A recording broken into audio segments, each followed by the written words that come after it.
All right, looks like we are live, and I want to welcome everybody to Standing for Truth. My name is Donny, and I am your host and moderator for this much anticipated debate between David McQueen and Mark Reid on the question: is there scientific evidence for young Earth creation? These gentlemen, both Mark and David, are no strangers to debates, nor are they strangers to the Standing for Truth debate platform. They are both very professional and always come in with great points and arguments for these debates. And so I'm pumped to see what our guests tonight are going to bring to the table. Why don't we get acquainted before we get into the opening statements, kind of break the ice a little bit? David, why don't we start with you? Been a little while since you've been here, and so it's great to have you back. I hope you've been well, David. So for the audience, how have you been? A little bit about yourself. Been doing well. I promised Brother Mark a bit of humor, and so we want to start with our Batman theme here. Mm. And notice I've even got a Batman blanket now that I can cover my board with. And so I have had fun getting everything ready for tonight and been doing well. Mark, I want to thank you for your time for this debate tonight. And I've been anticipating some of your criticism. Well, that's a cool way to unveil your background or your drawing board there with your arguments, David. So tonight I can refer to you as Bruce Wayne if you'd like to, rather than David McQueen. So I appreciate the Very Batman good. references. Always cool, big fan. So David, thank you for the intro. Mark Reid, good to have you back as well. You have a busy summer of debates, and I appreciate that because we both share that in common. We love debates. We appreciate these exchanges. So great to have you. How have you been? And also a little bit about you and your channel. Yeah, great to be here, Tony. Thank you so much. I've got a lot of things coming up. I've got a lot of interviews coming up, which is fantastic. I love having discussions as well as debates, but as you say, I love debates. So yeah, thank you for having me on, and thanks everybody for watching, and thanks to David for being here. Really good to see you. I've got a few things coming up. I've just launched a gaming channel. I've just sort of started on that, and I've got, as I said, lots of discussions coming up with all kinds of people, sort of Islamic people and Christians and things, which should be fantastic. Sort of just without the debating, just a good intellectual discussion between people. Sit down, calm and wonderful. So if you do like discussions about theology and philosophy, morality, and science, I do have discussions with flat earthers as well. So, and debates against flat earthers. So, anything sort of debating on science and theology, I'm doing that. So, but it's fantastic to be here, and it's great to see you, Donny. Great to see you as well, Mark. I appreciate the introduction. And I think that's very important what you're doing. It's what I do here as well. Get people of differing views, different worldviews and opinions, and just have some sophisticated discussions. So if anybody wants to see more from Mark and also see the upcoming shows he has, do check the description box for a link to his YouTube channel. Also, congratulations on your gaming channel as well, Mark. Very cool. Thank you. And for David, his channel is basically here. So if you want to see more from David, check the description box as well. And there should be a link to several of his past programs as well. Okay, quick reminder.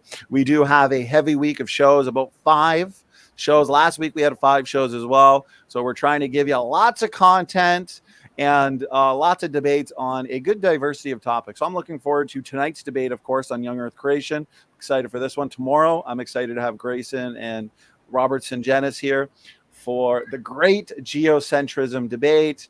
And Mark Reid will be back here as well, coming up at the end of June for a debate with Matt on is there scientific evidence for evolution. So lots to look forward to. All right, let me go over the format for tonight's debate on young Earth creation. And so we are going to be having 12-minute opening statement. David, being the affirmative, will kick us off with his opening statement. Then we'll have an 8-minute uninterrupted rebuttal, followed by a 5-minute break. I'll go over some reminders and announcements during that time. And then we'll have a 40-minute free-flowing discussion on the topic.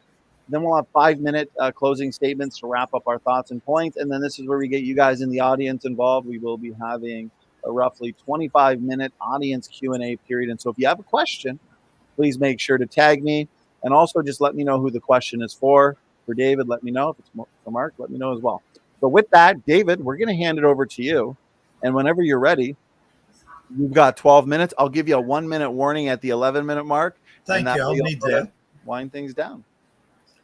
Thank you so much. Floor is yours. For those of you that may be new to the channel, I am a professionally trained geologist. Next year, I'll celebrate my 50th year as a geologist. And as you're about to find out, as I present these arguments, one of my main areas of argument against Mark tonight is the issue of, let me turn this off. Sorry about that. Okay, now. So we'll begin now with the arguments. Again, I am arguing that the Earth is young, and I worry about Mark Reid in the sense that my opponent has not been in the majority over the centuries. If you go back historically, the majority opinion has been, except for the last 300 or so years, that the Earth is around 6,000 years old. And so this minority view that you're going to argue, Mark, troubles me because over my academic life, my undergraduate at Tennessee, my master's from the University of Michigan, I've enjoyed arguing not only that the Earth is young, but also the Bishop Ussher date of 4004 BC. I'm imagining that Mark would expect me to begin with the Bible, and we will come to the Bible. But go ahead and everybody get your copy of the Quran out and turn to Shura. And I have to get used to this because since it's in Arabic, I've got to open it this way, opposite from what I'm used to. And so let me begin reading with Shura 1:2. Now, for many of you that don't read the Quran as I do, you may not know that Shura is kind of like, if you will, the chapter, Genesis, Exodus, Leviticus. So Shura, number 1, is the beginning of the Quran. And let me begin reading with the Islamic equivalent of Genesis 1:1, which is Shura 1:1. In the name of Allah, the most gracious, the most merciful, all praise and thanks are Allah's, the Lord of all mankind, jinn, and all that exists. And then jumping down to verse 6 of Shura 1, the encouragement is to guide us on the straight way. Well, I feel that Mark is not on the straight path when it comes to understanding this whole issue of the young Earth. I worked from 1983 to 1987 full-time for Dr. Henry Morris, who passed away several years ago. And one of the things that Dr. Morris would routinely compliment Orthodox Judaism and Islam about is that they were religions, along with Christianity, that recognized that the earth was young. And so when we break down the vocabulary here from the Quran, let me read some things here that will be important. When it says, all praise and thanks are Allah's, the Lord of mankind and so forth, in the Quran, that word is the word Rabb, and R-A-B-B, that you'll see there on my chart. And that word is of interest because this is how Rabb is explained in the notes in my copy of the Quran. And it reads this way. Rabb has no proper equivalent in the English language. It means the one and only Lord of all the universe, its creator. And so here we have followers of Islam recognizing that we have a creator in God. And in the introduction to my copy, it says this. It comments about how Abu Hura is the narrator. And he said, both in this world and in the hereafter, I am the nearest of all the people to Isa, which is Jesus in Arabic, and the son of Miriam, or Mary. Our oldest daughter's name is Miriam, the Hebrew equivalent of this Arabic word. The prophets are paternal brothers. Their mothers are different, but their religion is one. And he refers to Islamic monotheism. Well, I, of course, understand that the Quran was written after the time of Jesus. And so a lot of the references in the Quran are essentially copies, or I would, as a Christian, view it as stolen from the Gospels and so forth.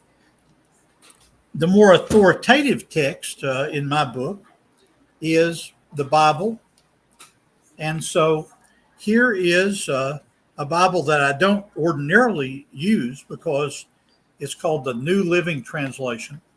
But it's not so bad when we come to the authoritative part of Genesis 5, 1 through 5, which I will argue is the chronology. Mark, keep in mind that I'm arguing that the Bible is a trustworthy historical document. And so when it says in Genesis chapter 5, this is the written account of the descendants of Adam. When God created human beings, he made them to be like himself. He created them male and female. He blessed them and called them human. When Adam was 130 years old, he became the father of a son who was just like him, his very image, named Seth. And after the birth of Seth, Adam lived another 800 years. He had other sons and daughters. Adam lived 930 years, and then he died. Now, this is what the Bible calls a chronology. And so my first argument is a biblical argument that for most of the last, for most of history, a young earth view has been the one that's been put forward as the most accurate. So that's the historical argument. Now let's move to three scientific arguments that I want to challenge Mark with. I want to go over Gentry's peer-reviewed data regarding what are called radioactive halos.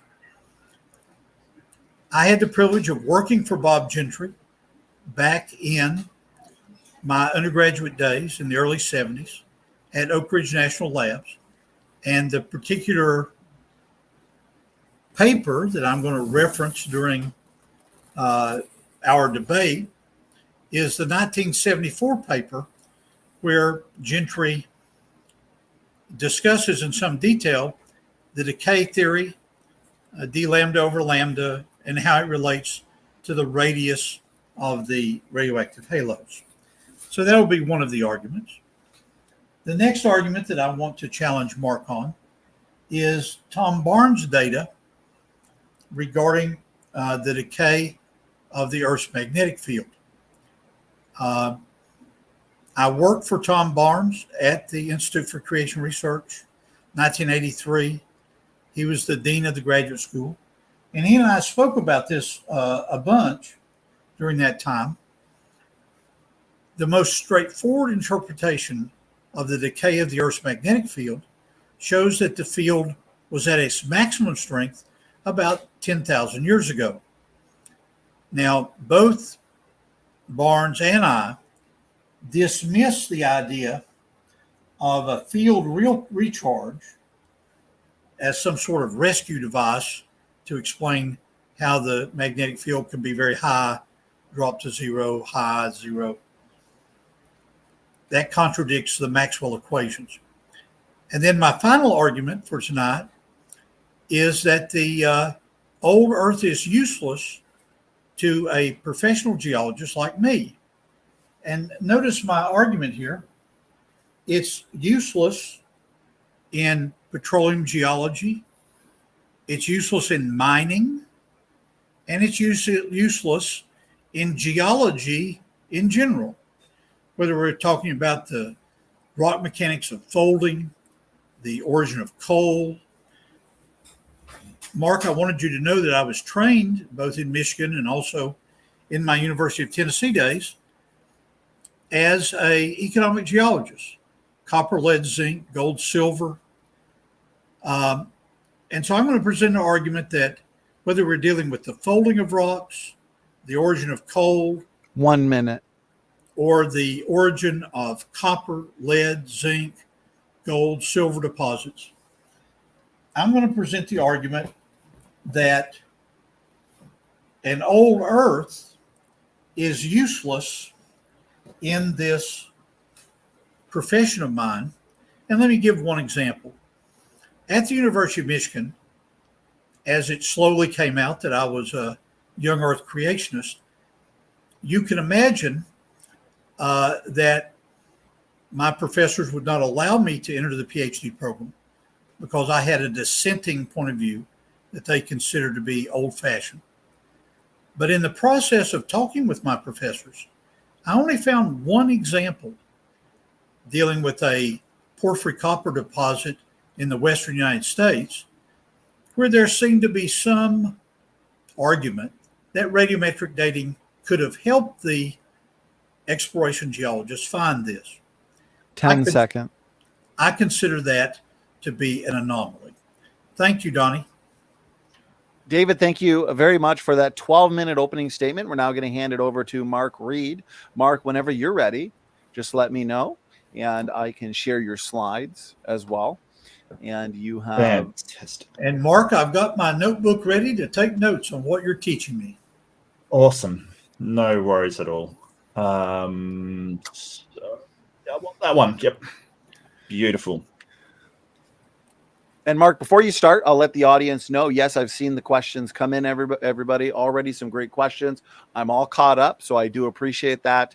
And Mark, the slides are up on the screen for you. So whenever you're ready, just let me know. I'll start your timer. Fantastic. The question today is there scientific evidence for creationism? So let's get to it and let's get this down. So creationism, first we got to define what it is. Basically, it's a belief in the transcendent God, created universe ex nihilo out of nothing through supernatural means. Now I know David here is a Christian, but there can be many forms of creationism. There's Muslim, Hindi creationism, even Wiccan and pagan creationism exists, which as far as I'm concerned, all have the same level of scientific evidence behind them, which is none whatsoever. And I will explain why. So first off, let's say, what is science? We have to pin down what it is, or it is methodological naturalism. There is a criterion that must be followed for a field or area to fit the label of science. Creationism does not follow this procedure and does not falsify, test, or have any kind of scientific reporting mechanism in which to justify their beliefs as scientific. What is worse is that multiple different creationists all claim to have the answer, yet they believe different gods and different answers, making them contradictory. Creation science falls under the description of pseudoscience, which has been shown many times over the course last century, and we will get into that. So scientific evidence should support or counter their hypothesis. In this case, the hypothesis is God created the universe. Any evidence that does not support God created the universe or counters God created the universe is not evidence one way or another for a God. It may be evidence related to another hypothesis, but not to the God one, and hence I'll only be accepting evidence for a God, not any other subject or topic. So in science, the null hypothesis is the default, and it's the opposite of the thing you want to demonstrate. So if I wanted to demonstrate that a new drug works, I'd try to compare it against a control group and say, if the drug doesn't work, there should be no difference between the control who had a placebo and the real one. Another way to say it perhaps is, if you think somebody committed a crime, then you would check their alibi and make sure you find out where they were, trying to clear them. With each failure to clear them, making you more and more certain that they did it. And that's how a null hypothesis, and it's how science should be conducted. So good evidence for creationism would have a better track record on testable predictions. They should be able to form these predictions and for them to work better than the conventional system. I give the example of an oil company called Zion Oil and Gas in Israel. They were founded by a creationist, biblical Zionist in Israel circa the year 2000, and they uses biblical models for their oil finding. And found almost no oil. There's been so little commercial success that in 2011 they resorted to contracting a seismic survey with the Geophysical Institute of Israel. This is emblematic of a company using pseudoscience and having to fall back on real science when it inevitably fails. So far, I've covered the first two of these sort of what is evidence for creationism. I want to focus on the third. Anybody can see a phenomenon and say, well, this is what caused it, and come up with a post hoc sort of ad hoc explanation. Looking at a hole in the ground, you can say moles did it, but does that make it true? The whole point of science is that we want to make novel, testable predictions that we do not know the answer to, so we can confirm the explanation. An explanation that accounts for something is not evidence for it. It is merely an ad hoc explanation. So these are all the court cases where creationism is shown not to be a science. Overwhelmingly, the courts have ruled that creationism is inextricably linked to religion. The cases have also affirmed unequivocally that creationism is not science. I want to focus on the McLean versus Arkansas, and sort of Professor McLean mentioned someone that was there, as it set the precedent for what constitutes science and what does not. This is what Judge Overton ruled, the essential characteristics of science. I think that most scientists would actually stand by this. Creationism fails not on one, not on two, but on all 5 counts of this. With creationism, we're given on-the-spot ad hoc hypotheses as soon as any of its claims are challenged. These hypotheses are not falsifiable and usually not able to be tested in any way. This is not good enough for scientific evidence. So a bit of logic for you. It's early in the morning, but let's go anyway. Logic, and this is a dichotomy that I'm presenting. It's 2 choices on which every possible option falls into one prong or leg of the choice. All of these are true dichotomies. Logically, there can be no other option than dog or not dog, or God or not God. Those are exclusive.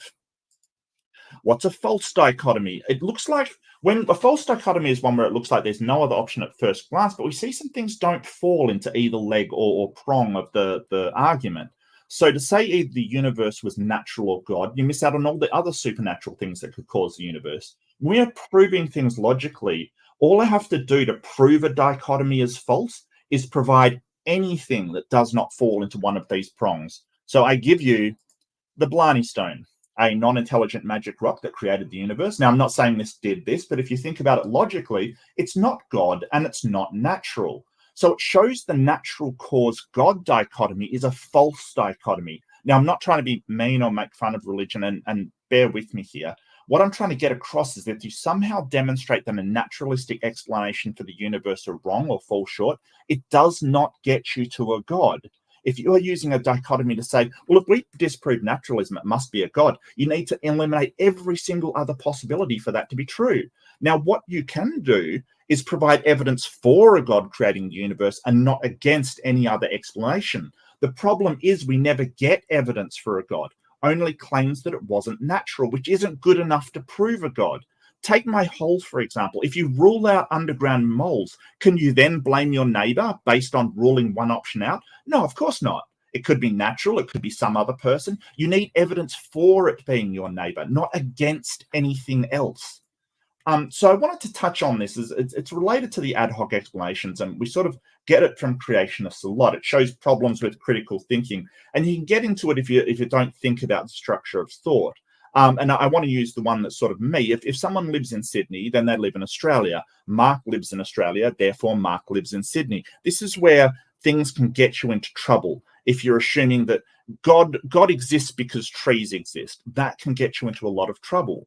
And it is a logical fallacy. It doesn't mean you're incorrect about God, but it isn't good evidence.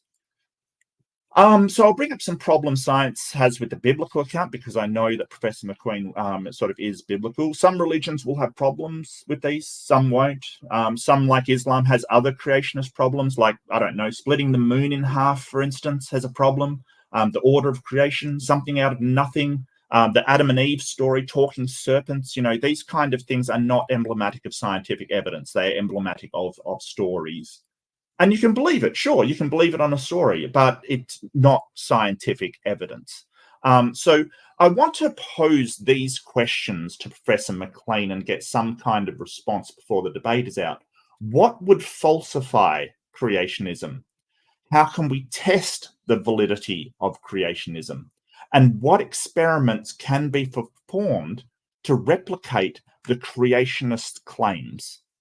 Okay, so I'd like to be able to pose those three questions and get answers for them. Thank you. Thank you very much, Mark, for your opening statement. Gentlemen, that concludes the opening statements for tonight's debate. We're now moving into the rebuttal portion of the debate. And for the rebuttals, we have 8 minutes. And so, David, we're going to hand the floor back to you. Whenever you're ready, you've got 8 minutes. Go ahead. Thank you, Mark. I appreciate your comments, and let's begin to go down the list to show where you are incorrect. It is certainly true that in statistics, we want to look at what would be called the null hypothesis. And we would like some way to be able to falsify a null hypothesis and get past that into a hypothesis that does actually work. I think, Mark, you're incorrect in saying that everything we deal with in creationism is from an ad hoc point of view. And let me use Gentry's work as a starting point to critique your ad hoc part of things. And since I was part of the pre-trial testimony for the Arkansas Creation Evolution trial that you referred to, I want to make sure that I cover that also. But let's begin with Gentry's work in the article in the peer-reviewed journal of science. You can find the article by a Google search. I was working for Gentry as a lab assistant during the time of 1974 when this was published. And the rebuttal to what Mark has said is found in reference 16. This is page 243. and it's based around alpha decay theory. Gentry did propose two hypotheses, and then he looked at the diameters of the radioactive halos to provide an argument for them. Now, let's keep in mind what a halo is. In a mica or a fluorite mineral, there is often found a zone that's got a zircon in it. ZIRCON, zircon. And that zircon has zirconium in it for sure, but there's room in there for also uranium, thorium, and most importantly, polonium. Now, don't misunderstand me. I'm not saying plutonium. I'm saying polonium. And so Gentry did propose in this paper 2 points of view. He said, let's look at the diameter of this halo. I'll use another color here. And let's measure the diameter of that. And what he had me do when I worked as his lab assistant is I would use a grit to get a true diametral section. You had to get right down where you were looking at the true diameter of the halo. Now, as a geologist, why is this important? When I looked this up, both undergraduate and also pursued it at Michigan in my graduate work, what is the justification that radioactive decay has been constant through time? Well, the geologists call these things pleochroic halos. Gentry calls them radio halos. And these diameters in the analysis that was done pre-World War II seem to be pretty constant. And so the argument was that this provides an evidence for the constancy of radioactive decay. Well, Gentry looked at that. And if you look at the calculus, Mark, of d lambda over lambda, you find that this equation is true, that the dr over r, which is the radius there, plus the dr over r, which deals with a quantum physics parameter, gives you a value of 1.4. Now, this is under evolutionary assumptions. This is assuming that you have a constant decay rate and so forth. Well, even if you give the evolutionary community that hypothesis, it turns out that this differential equation comes out to 1.4, which means that there's at least an error of 35% in uranium-238 dating. Now, let's go to the other hypothesis. You've challenged me to present a multiple working hypothesis, and so here it is. If you use the same data and you use creationist assumptions of a what Gentry called a primordial beginning of the Earth, there's simply no proof that lambda is constant. And so that's the point of view that I've taken over the years and argued when it comes to the matter of radioactive halos.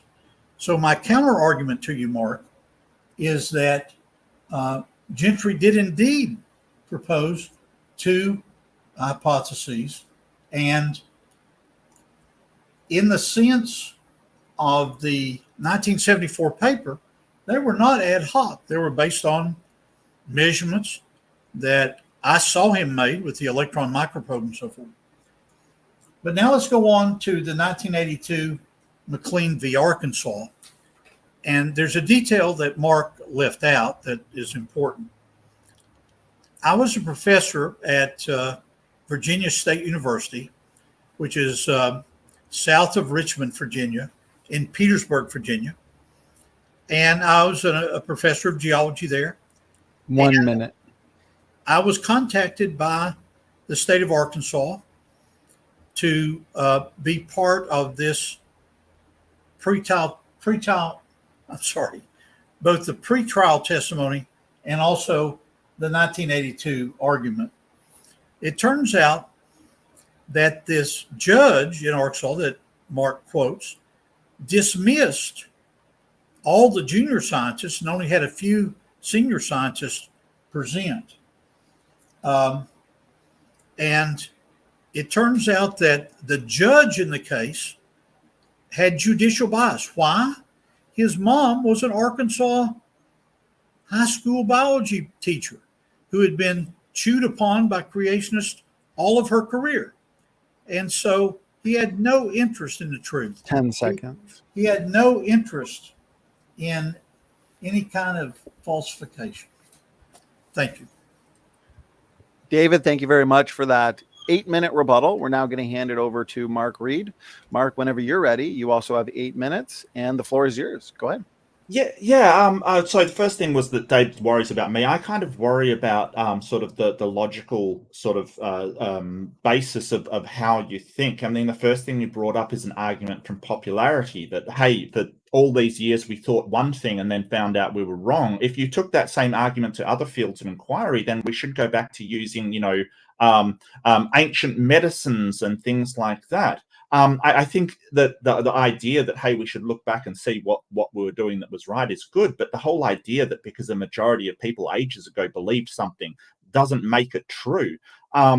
And sort of it brought up the Quran. And I think the Quran, like most Abrahamic religion or all of Abrahamic religion, sort of do think the Old Testament is correct. So I'm not sure how that. And the Quran isn't a scientific book. That's the thing. It has that you mentioned jinn in there. And the Quran says that the stars are lamps thrown at jinn to scare them away. So that's not exactly a scientific statement. I don't know why sort of any religious books being brought into it at all, because they're certainly not science books. You said that Christianity and Judaism are religions, and I agree, they are religions. They're not science. So you sort of said that right at the start. This whole idea that Rab means the one and only Lord, it's not sort of surprising considering that Islam is an Abrahamic religion, but that's not a scientific book. You can believe it based upon, your reading of the Quran. I've got no problem with that. And you can say maybe it's evidence. I think it's pretty weak evidence, but you can say it's evidence. What it isn't is scientific evidence, and that's really what we're talking about. The Bible is not a scientific book either. There's multiple things in the Bible that aren't scientific. It's untested, untestable, and it's unable to be falsified, which means that it is not a science book.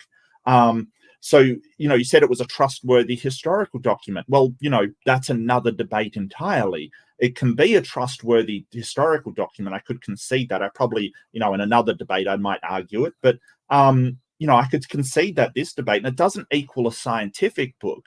So I'm wondering why if we have a trusted sort of historical document from Alexander the Great, does that make it a scientific document? No, it doesn't. It just means that it's a historical document. And you can believe it off that, sure, but it doesn't make it scientific evidence. And this chronology needs to be falsifiable, testable, and in fact tested to be true. You sort of mentioned very briefly the recharge device of Maxwell's equation. Well, I'm really sorry. Even if you prove that false, it doesn't get you to a God. You've got to get evidence for the God, not against any other claim being made. And at the moment, you sort of have no scientific evidence for the God. All you're doing is expressing things against other stuff. The Old Earth has a professional geologist. I've already pointed out that the Zion company had to employ a modern geological survey when they tried to use the Bible to find oil, failed catastrophically. You mentioned sort of coal. You don't need Old Earth for coal, copper, zinc, lead. It's irrelevant. The point is creationism scientific? It doesn't matter if Old Earth is scientific or not. That's not the question. The question is creationism. Is that scientific? So I just want to point out here that you attacking things in mainstream geology and in mainstream science doesn't get you to creationism being scientific. You need to provide scientific evidence for creationism, not against anything else, as I've pointed out multiple times. Thank you. Okay, Mark, thank you for that rebuttal. Gentlemen, that concludes the opening statements and rebuttals so far for this debate. Before we get into the open discussion, we will have a 5-minute break. During the 5-minute break, I will go over some reminders and announcements. And so, David, if you're ready. Yeah, I am looking forward to have 5 minutes to think about my critique of Mark. If you'll drop my video, I'll go get something hot to drink. Okay, here we go. We are. Thanks, Donny. Yeah, no problem. Okay, so what I'll do for this 5-minute break is just go over some reminders and announcements. We have a lot going on here at Standing for Truth. And so tomorrow, as I pointed out earlier, we do have our first geocentrism debate. So this should be fun. Dr. Robertson Jenis, leading voice in the geocentrism debate world, and Grayson, who's also done quite a bit of study on this topic too. So I'm looking forward to this one. This one will be tomorrow at 7 EST.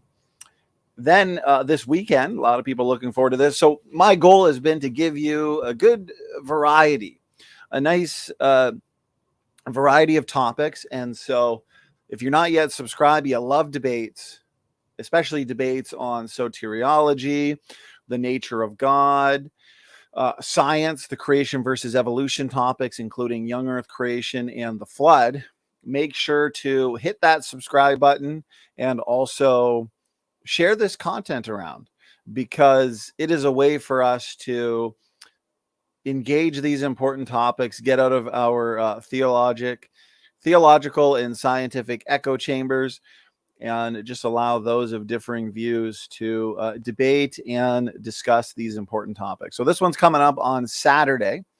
Soteriology Showdown. Can Christians fall away or turn from the faith completely in this earthly life, temporal life? Kelly Powers and Charles Jennings, both excellent debaters, always come in well prepped and equipped to debate. Kelly will be back here as well after this debate. He'll be debating Carlos Xavier. And so I'm looking forward to this one. Does Matthew 28:19 teach the Trinity is biblical? Kelly Powers is in the affirmative, Carlos in the negative. Both of these gentlemen, fantastic debaters. They're both well known in the world of nature of God debate. So I'm looking forward to hosting this one. I think it's going to be a lot of fun. Paul Price from Uncensored Pilgrims. Good to see you in the chat, my brother. He engaged in a discussion, evidence for God discussion last week with Michael, the Canadian atheist. That was an excellent discussion. I really enjoyed that. So if you haven't yet seen it, please do check it out. I highly recommend it. So we'll be having the same discussion, except this time with Grayson from the Base Theory YouTube channel. And so is there evidence for the existence of God? Paul Price and Grayson. Paul Price and Mark Reid had a really, really good formal debate on the God topic going on about a couple months now. And so I'd recommend checking that out too. I see questions coming in, so I appreciate that. I will be saving those for the audience Q&A. We've got some main events coming at you for the summer. And so here we have Charles Jennings again from the Layman Seminary. He's going to be debating Seraphim Hamilton. And so this is going to be a big debate on salvation. So is salvation or justification, is justification by faith alone? Again, Charles versus a Cabane. This will be in August, and I'm pumped for this one. There's a few other soteriology related debates that I am just confirming final details on, and so I am hoping to confirm those shortly in order to get them into the summer. because I want to make this the summer of debates. I want to try to top last summer, as last summer we had some really, really good debates. Okay, we've got some eschatology as well for everybody. So is full preterism biblical? Pastor Scott Clem, Stacy Turbeville. This is coming up in July. Pastor Scott Clem and Merritt from the Crimson Air YouTube channel, they will also be debating in July. They will be debating the topic of Daniel's 70th week, one of my favorite topics. So looking forward to that one. We've also got the epic rematch between David Preston and Pastor Matt First. This is the great dispensationalism debate. Is God done with Israel? So controversial topic, and lots of different views, lots of opinions, mixed opinions, put it that way, in the world of Christianity on this topic. So this is coming up for everybody in August. So definitely mark this one on your calendar. Pastor Anthony Aquino and Dr. Don Preston, they'll be debating in September, as a matter of fact. And so Dr. Don Preston is a leading voice in the world of preterism. And so he's going to be debating Pastor Anthony Aquino. This is the great millennium debate. Is the 1,000 years future? And so I'll just keep doing this until I see Professor David McQueen in the backstage. So the 5 minutes is up, but I don't see David yet. So once David gets back, we will get into our discussion, and I'm looking forward to it. So Mark Reid is going to be back as well. He's busy this summer. So Mark was here a couple of weeks ago. He debated T-Rock on young Earth creation, or the global flood. Sorry, that was a great debate, comprehensive debate, went about 3 hours. And so if you're looking for a solid debate on the flood, you get a good idea on both sides of the equation there. Please do check it out. We've done a lot of debates on the flood. So this one's coming up. Mark Reid and Matt Naylor from Team Standing for Truth. Matt and Grayson debated last week. They debated the topic of the age of the earth as well, but with a very specific focus on the topic of radiometric dating. And so I think currently available, that was probably, or is probably, the most comprehensive debate on the topic of radiometric dating. So Matt and Grayson both did a great job in that debate. Lots of good points and arguments discussed. So if you haven't yet seen that one, do check it out. This one's going to be fun as well. Matt and Mark, is there scientific evidence for evolution? So we got a solid mix of debates on evolution, young Earth creation, the topic of ancestry, of course, and looking at the upcoming live stream section on the channel, we've had to reschedule several times the Dragons debate showdown between Howard and Taylor. So I have been in contact through email with Taylor and Howard. Because of Howard's time zone, it's just made it difficult to nail down a time that also works for Taylor because of his work schedule.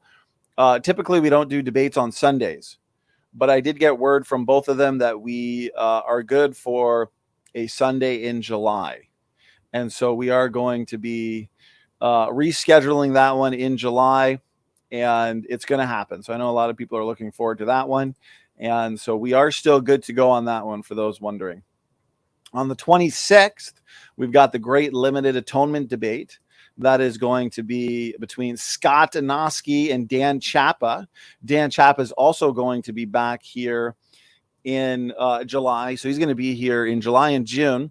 July, he's going to be debating Matt Slick. And rather than a formal debate, it's going to be more informal. So it's going to be a discussion on limited atonement. The great Calvinism discussion, you could say. And here we go, David McQueen.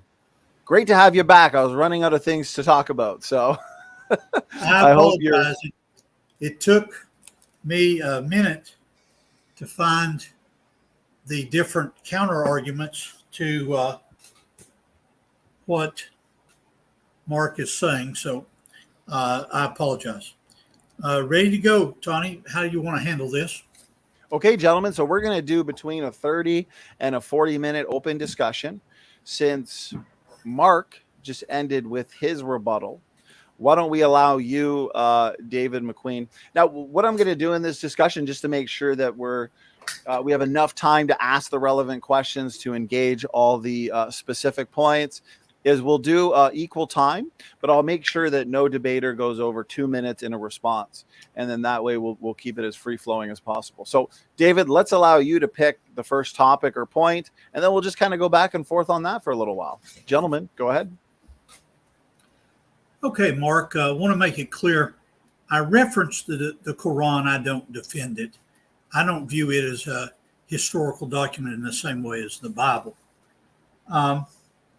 You commented about the whole issue of, well, where's the science in the Bible? Where in the world would the Bible even comment about something that could be falsified? What are the evidences for God? And then finally, this issue of the Israeli company that attempted to use an Old Testament passage dealing with the tribe of Dan to find crude oil. And so let me go ahead and start with the Israeli example you gave and point out the error that these fellows made. If they had read some more of my writings from back in the 80s, they would have seen the error of their ways, but I'll point it out in this way. In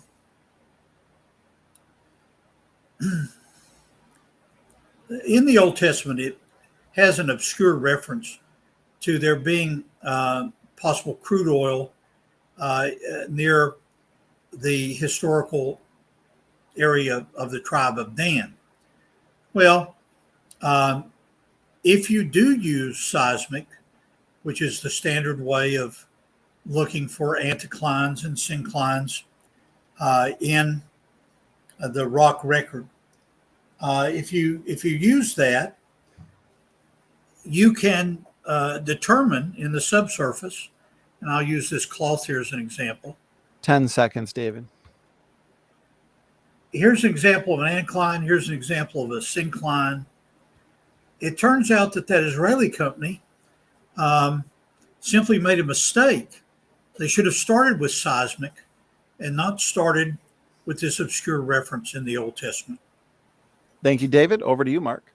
Yeah, well, I absolutely agree with that. You shouldn't use creationism to try and find oil at all. That shouldn't be used at all. You should be using the techniques that are based upon, sort of modern geological mainstream science.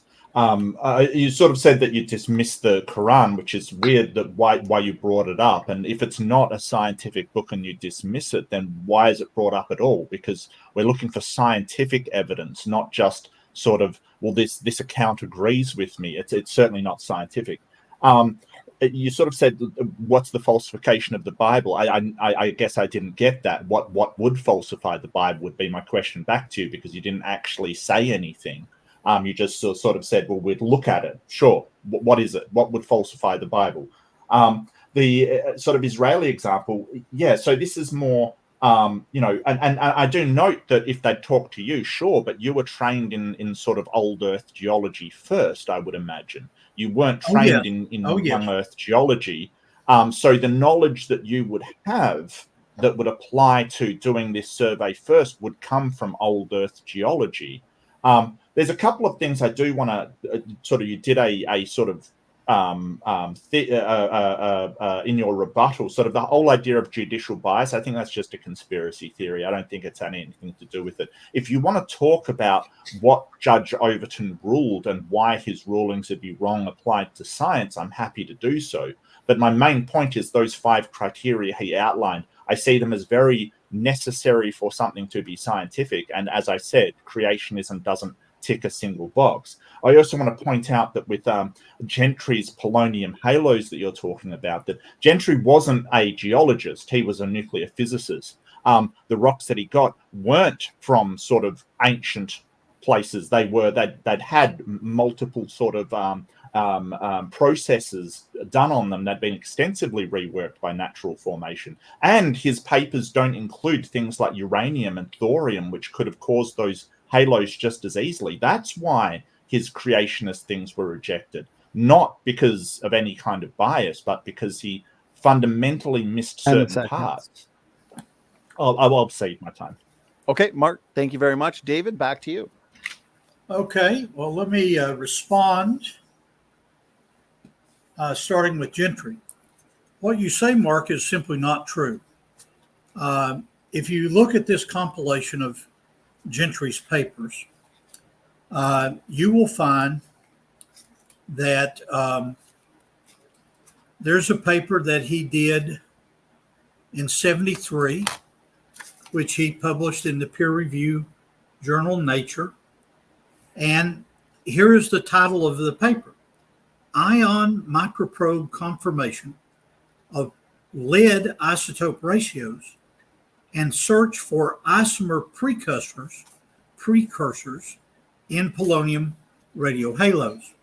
And so when Gentry presented this argument at the Arkansas Creation Evolution trial, he said this. He said, one interpretation of these results is that the isomer has simply decayed to the point where it could not be detected in these experiments.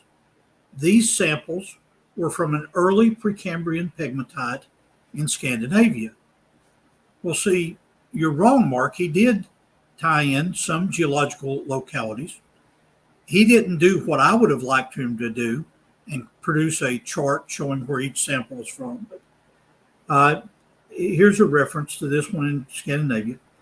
It is yet to be determined whether this information is consistent with the half-lives of the proposed isomers, which can be ascertained by determining the latest geological epoch in which such halos occur. And so it's simply not true, and it was not acknowledged by Dalrymple and Judge Overton himself in the Arkansas trial, that Gentry did reference certain localities. As a matter of fact, it would be of interest to the audience. It'd be of interest to the audience that Gentry's book, Creation's Tiny Mystery, is a reference to Dalrymple's comment at the trial. Mark, over to you. Okay, so I never said he didn't include geological samples. I said that he wasn't a geologist, which is 100% true. And a lot of criticism has been his ability to accurately gather geological samples from, what he calls sort of primordial rocks that were not fact primordial rocks. In fact, I believe it was the noted geologist.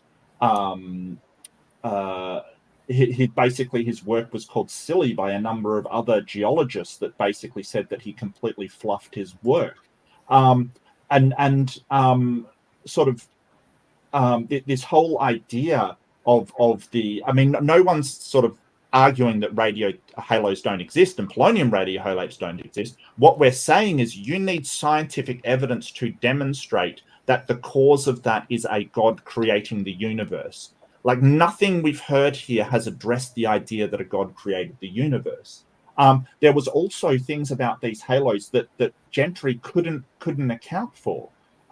Sort of some of them were too large or some of them were too small. And he sort of said speeding up radioactive decay accounted for it. Well, that is not a novel testable prediction. You have to make the prediction before you know the details. So if he sort of said, hey, we should expect to see this and then found it, that would be one thing. But he did not. He found the halos and then attributed his worldview, his biblical worldview, to what caused them. That is the definition of an ad hoc explanation for something. It's accounting for the data. It's not predicting it. I'll save my time. David, go ahead. in Gentry's work, which is published in this book I am referencing here,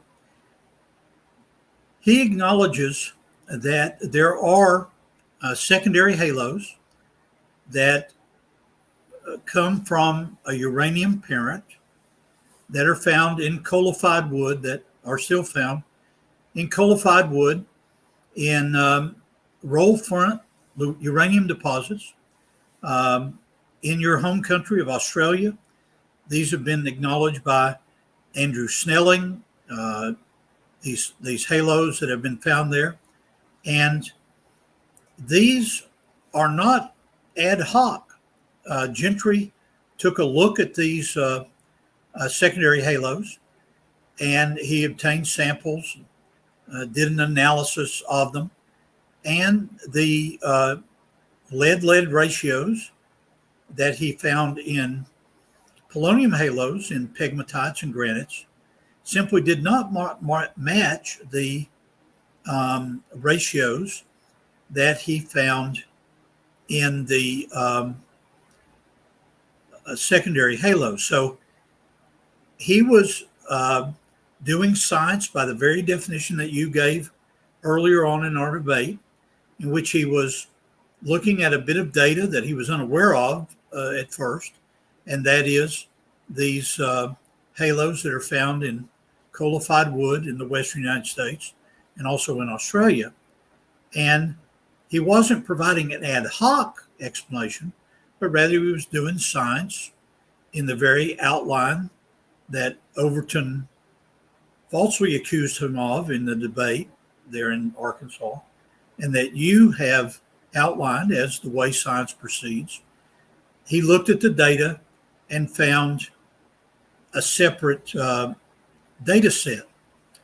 I want to use the rest of my time to address a comment that you had made earlier.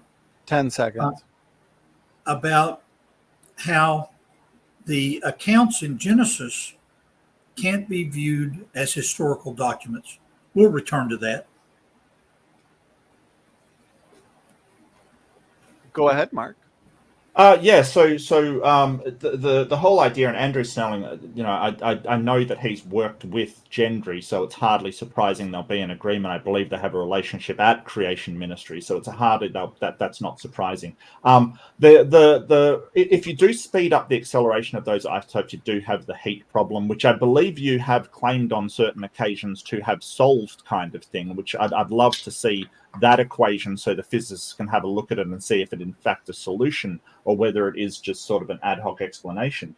None of it sort of addresses the problems that other geologists have had with these things, like that it could have been uranium or could have been thorium. It doesn't address that in the slightest.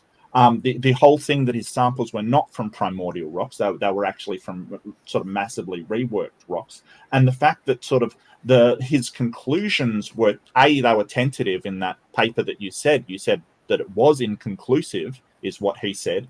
And the sort of, there's no connection that Gentry made with these isotopes and a young Earth. He just said that this doesn't work, but his own process didn't work because he did have things that fell outside his range of what it was. And the problem is that isn't a prediction. It would be a prediction if he said, hey, if the Earth is old, we shouldn't see these radio halos. And he went and found them. That's not what he did. Like the first thing you said is he looked at these things first. Yes, he had the evidence first and then explained what caused them. So I'm not sure if you understand what an ad hoc explanation is, but that is sort of the definition. You see something and then you say, hey, here is the explanation for it. That isn't a novel testable prediction. A novel testable prediction is when we say, hey, there is something that we don't understand. Here is what I should see if my hypothesis is true, and then go and find it. Very well. Let me respond to that. In Gentry's paper, 5 April 74, this paper in Science called Radio Halos in a Radio Chronological and Cosmological Perspective, The last paragraph in the paper contradicts what you're saying, Mark, and let me read it here.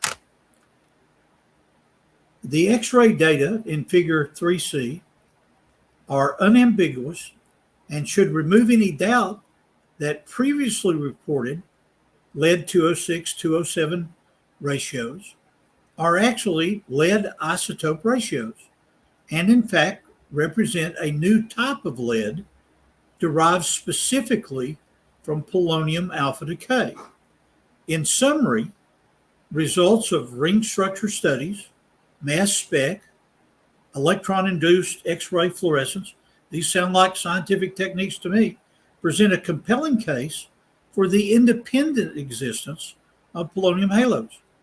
The question is, can they be explained by presently accepted cosmological and geological concepts relating to the origin and development of the Earth? And so he didn't start with that comment, Mark, as an ad hoc comment. He worked through this whole business of lead 206-207 ratios. Seems to me like he was doing science the way science should be done. What do you think, Mark? Well, I think that's sort of, that is an odd ad hoc. I'm not sure if you still don't understand what an ad hoc explanation is. Like, it's sort of saying, hey, after the fact, sort of this is what caused it. But as it said, can they be explained by old Earth? According to the other geologists, yes, they can be explained by old Earth methodology. And sort of, I want to point out that that's also a book, which isn't peer reviewed and isn't checked in any way for factual accuracy. Anybody can write a book. It is his papers that I'm more interested in, because on his papers he takes a very tentative view, and he has been harshly criticized by other geologists for his methodology in this case. As you said, it would have been nice for him to record sort of all his geological sort of information, but he didn't. That's the problem. That is bad methodology, because we can't test and repeat to see if we find the same things he does.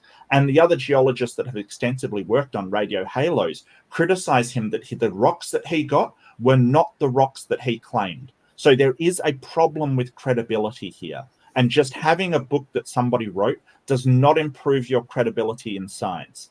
It is having those things tested by other people. Repeatability is what we're after, not just, hey, there's and I might add as well, I'm sorry, David, I got to reinforce this again. Even if, just say the old Earth thing was completely, debunked it completely, which I don't think it is. I think a couple of geologist friends would have a major bone to pick with me. But just say it doesn't get you to a God creating the universe.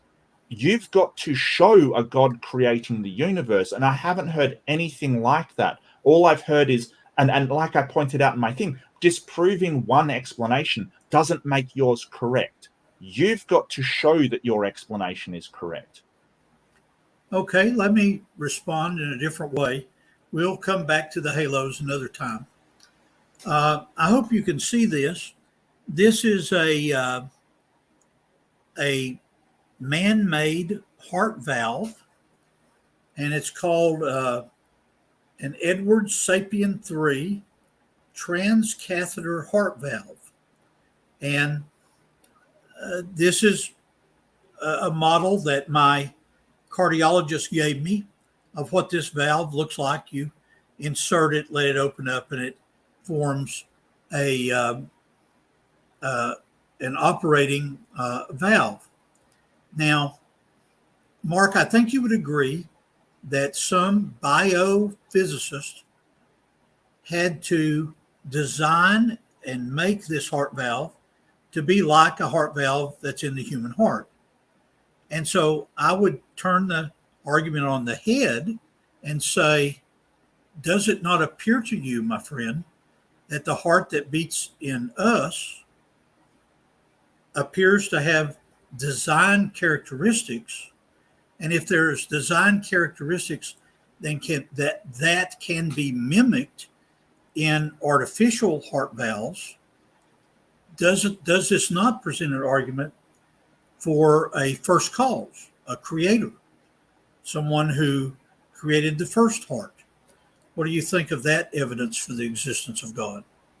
I think that there's a number of explanations for how sort of the complexity and the adaptability of life can be, or how it fits what we need it to do. I do want to point out that there's some things that no designer would ever design, like the greater laryngeal nerve. It runs sort of down your throat, loops around your aorta and back up to the side of the neck. It goes about that far in your neck and takes a detour all the way around your heart to do it. No function there. Just that's what it does. It's a terrible design. It gets even worse in giraffes, by the way, because it goes all the way down their neck, loops around their aorta, and all the way back up to their neck. So the idea that humans are designed in some capacity, I think, is very. I don't think it's a very good argument, because there's some design choices that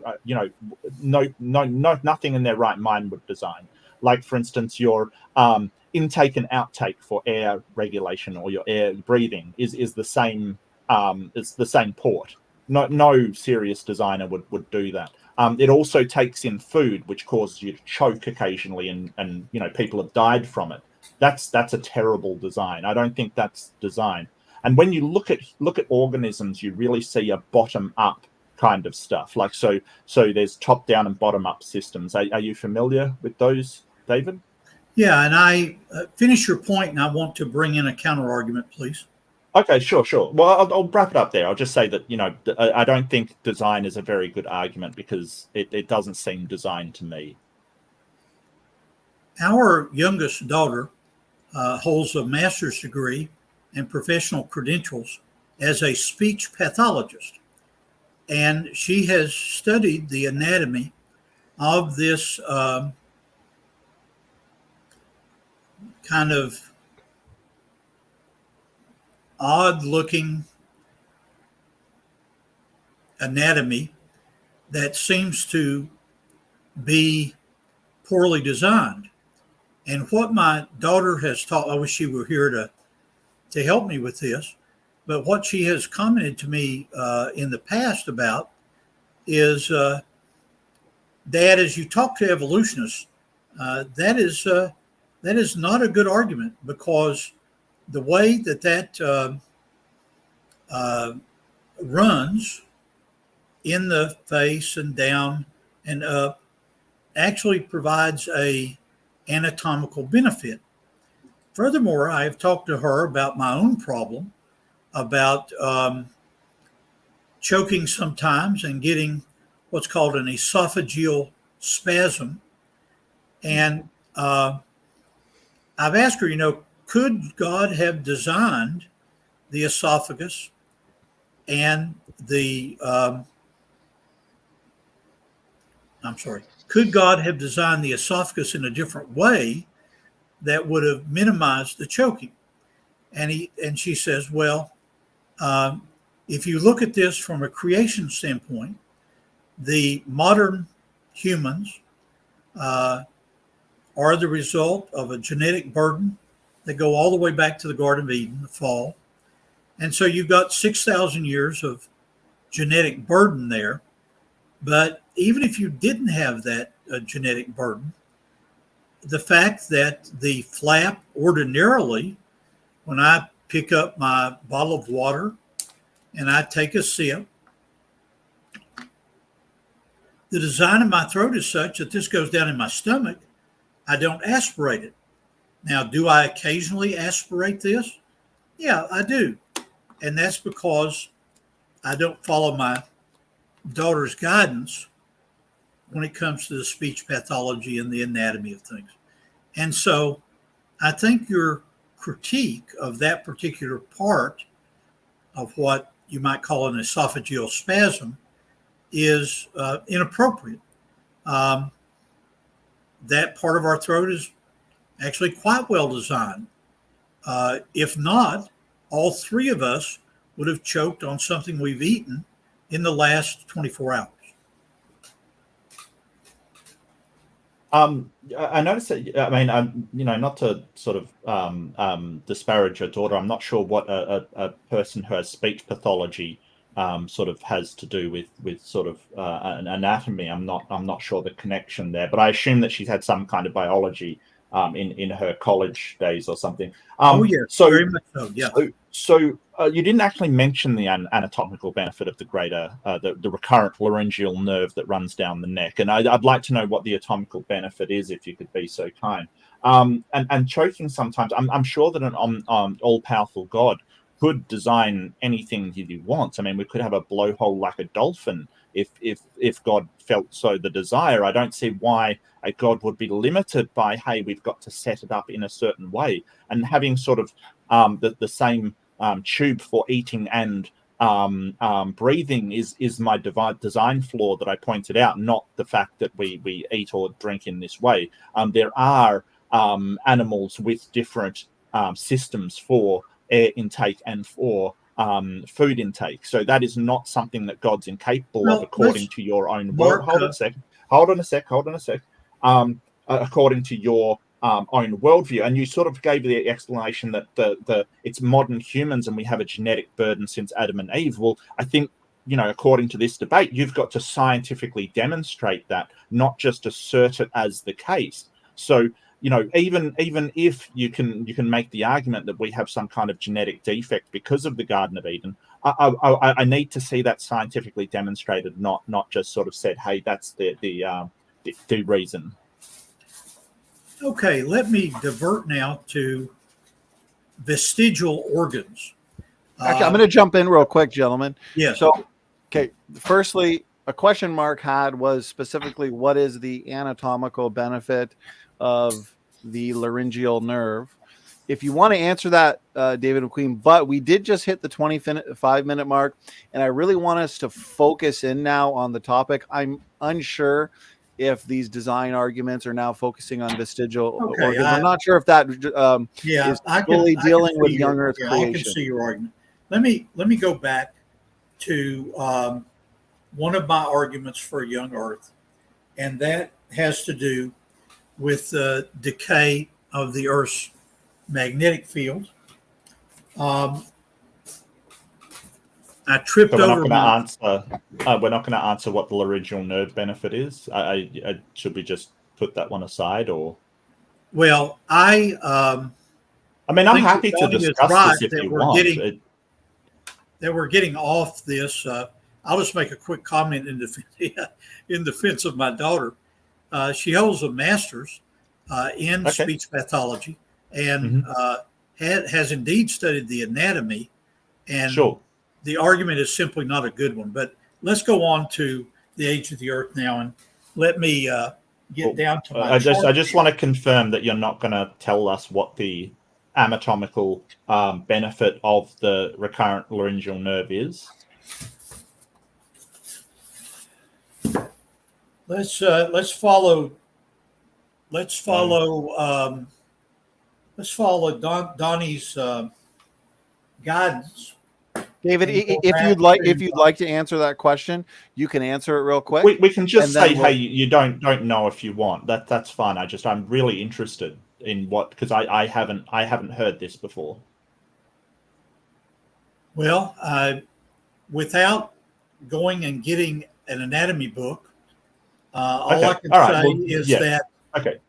can say is that my daughter, who has an undergraduate and a master's and postgraduate certifications in speech pathology, understands the anatomy of this particular nerve. And there simply is no problem in design. It's a good design. So that would be my answer. But let me go to the argument on the radioactive decay argument. Not that, I'm sorry. The decay of the Earth's magnetic field is what I'm trying to get at here. Let me find a blank sheet of paper here where I can draw on it. There we go. Here we go. So answer this question then about the age of the Earth. Tom Barnes, years ago,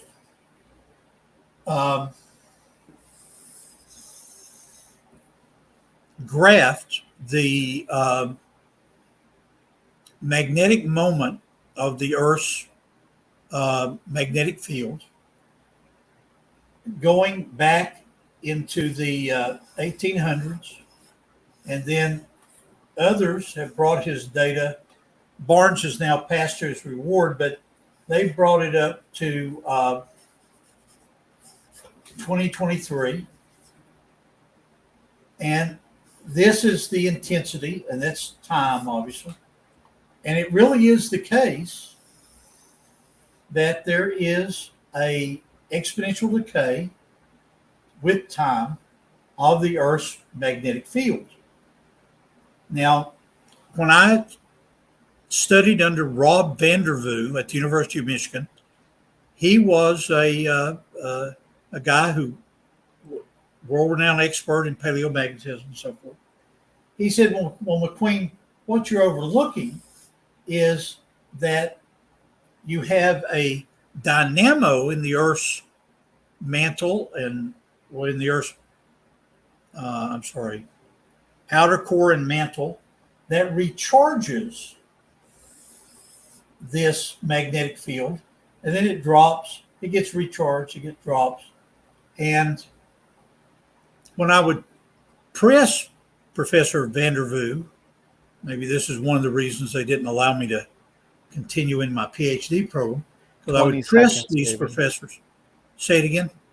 20 seconds.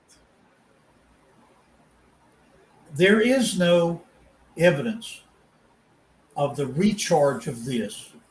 The Earth's magnetic field indicates, at best, 10,000 years age of the Earth. Thank you, David. Mark, over to you. Okay, so and nobody's doubting that the magnetic field drops. Everybody will acknowledge that, and it doesn't just drop. What we see is a reversal in sort of magnetostratigraphy. We see the orientation of the actual ferrous elements reverse in direction, so we can tell that the actual magnetic field reversed. What process? I'm not a geologist. I do admit that. I have talked to a few, but I'm not a geologist myself.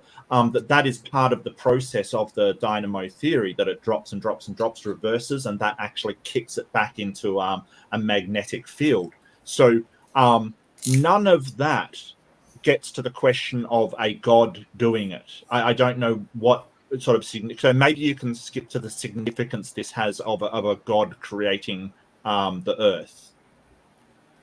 Okay, let me respond to that, because I think you're missing, Mark, a fundamental point here. The fundamental point is, if you go to the Bible in Genesis 5, and you add up the years between the creation and the birth of Abraham, it's about 2,000 years. Bible archaeology shows that Abraham lived about 2000 BC, and now we come up to our modern times. We end up with about 6,000 years as a legitimate age of the Earth. What Tom Barnes' point was is that the decay of the Earth's magnetic field, even though it doesn't give us Usher's 4004 BC, it shows that God set this in motion. It's run for about 10,000 years, which is the age of the Earth. And so the decay of the Earth's magnetic field, when you discount its regeneration, which I have some problems with, is consistent with a biblical view of the age of the Earth. All right. As I've already said, the Bible is not a science book. The Bible also says that Abraham lived for 175 years. So how do we test to see if that is true?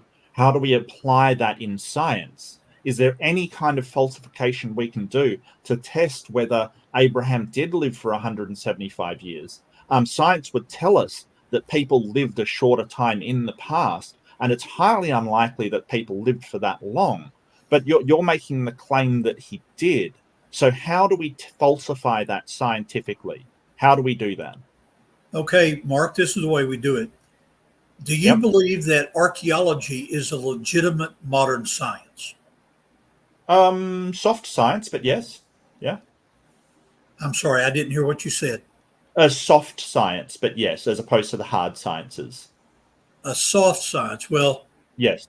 give me another. Is like sociology? Is that a Yeah, soft? sociology, things like that. Yeah, yeah. Okay. Well, Psychology. Yeah. I would argue that.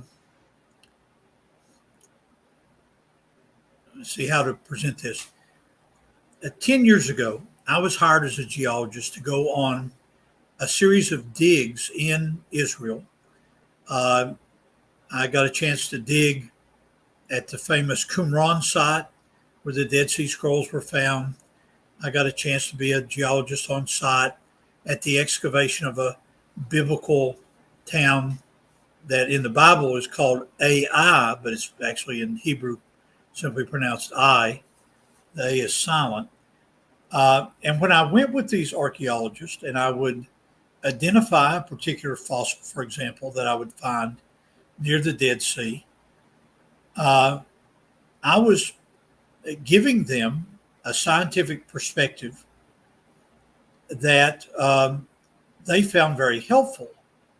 So perhaps your claim or your assertion that archaeology is a soft science in the same sense as sociology, which, by the way, I would agree that it's a soft science. Um, I think there is archaeological evidence at different points in the Bible account to indicate when Abraham was born, and certainly we have ample evidence uh, external of the Bible of when Jesus lived around the time of Herod and the other Roman emperors. So I think you're being too harsh on the issue of archaeology being a soft science.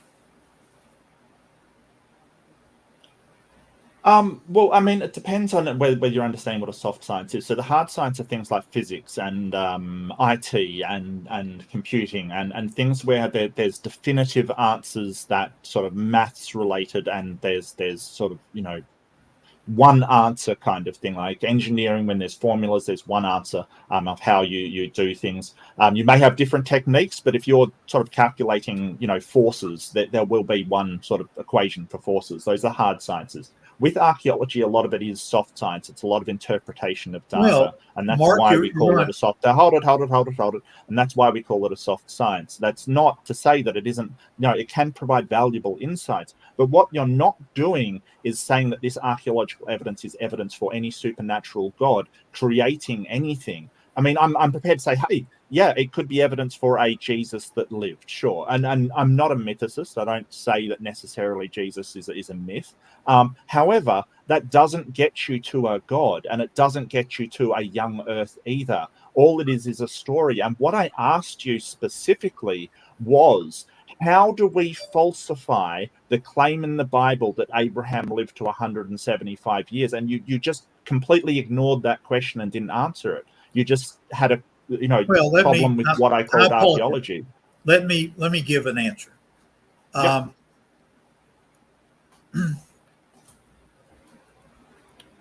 um, the writings of Hebrew scholars over the years, the rabbis that put together the Torah and the Talmud, which is a commentary on the Torah, these rabbis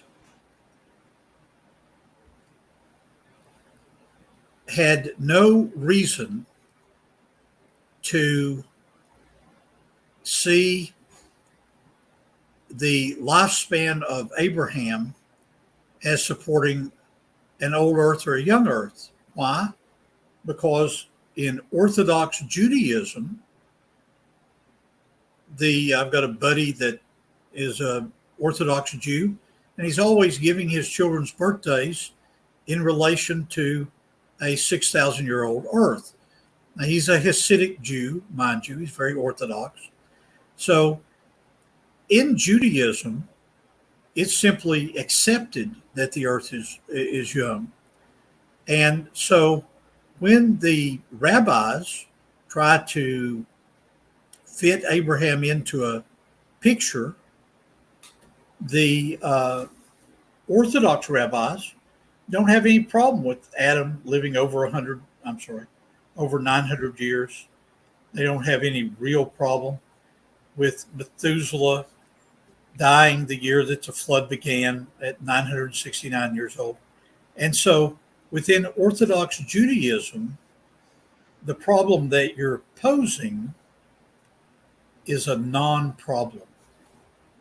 Okay, David, thank you very much. Mark, we're going to give you the last word because David, if I remember correctly, you started the discussion. So Mark, we'll give you the final word. Go ahead. Feel free to respond. Yeah, so writings of Hebrew scholars like the Talmud and Torah, we can then sort of say, how do we falsify them? So the chain goes ever onwards. And sort of, if rabbis had no reason to, sort of change the lifespan of Abraham, depending on whether old or new earth, that doesn't say whether it's actually true or not. It could just be that those are the stories that were handed down. I'm not saying there was any intentional deception either. It could just be that, hey, it was a great person. He lived a long time. Maybe he lived to 80, which was unusual in those days. And maybe that was blown out of proportion. Maybe it turned into 100. Maybe it turned into 125. And I'm not saying that they have to. I still don't get how that relates to whether we tell whether that is the actual truth or not, because people have said it. We can't assess their claims. And so the question was, here's the question: how do we falsify it? How do we make sure that it is the truth?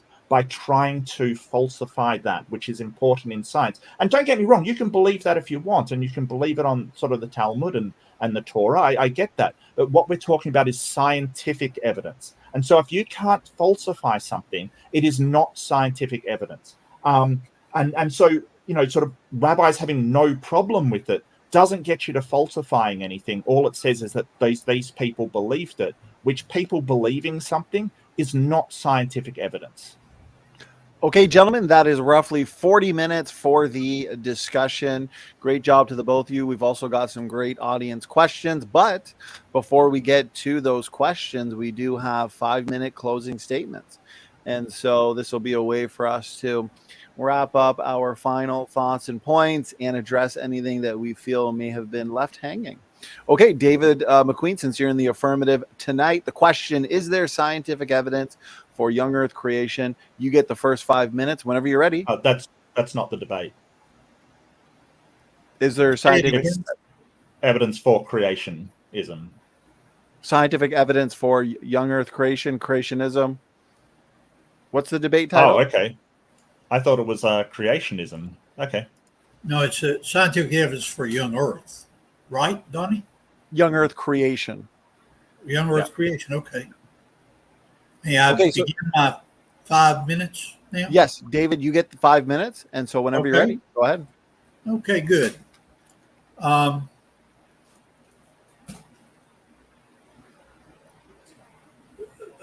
argument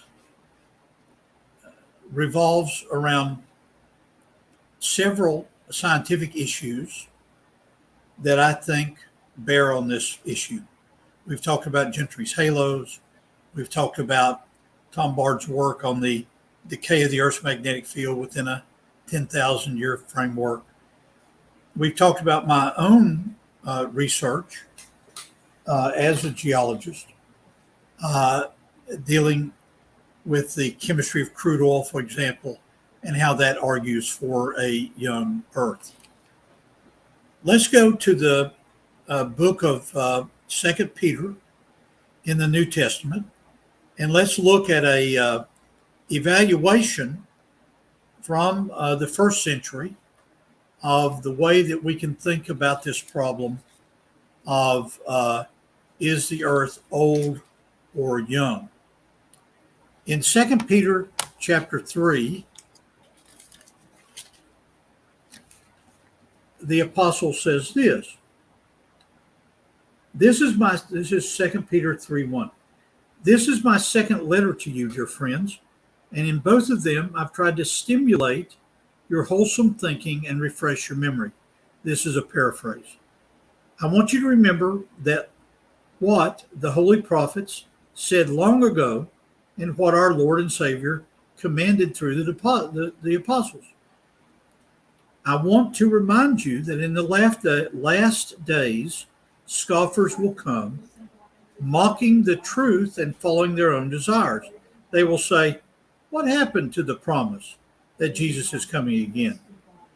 From before the times of our ancestors, everything has remained the same since the world was first created. I would accuse Mark of being a uniformitarian in that way. And then notice verse 5. They deliberately forgot that God made the heavens long ago by the word of his command, and he brought the earth out of the water and surrounded it with water. Then he used water to destroy the ancient world with a mighty flood. And by the same word, he's prepared judgment. Then he goes down and says this. But you must not forget this one thing, dear friends. A day is like 1,000 years to the Lord, and 1,000 years is like a day. The Lord isn't slow about fulfilling his promise. Now, the Apostle Peter was an educated man in the Greek language, certainly in Aramaic and in Hebrew. He had access to words which would have communicated a 100,000-year-old earth, a million-year-old earth.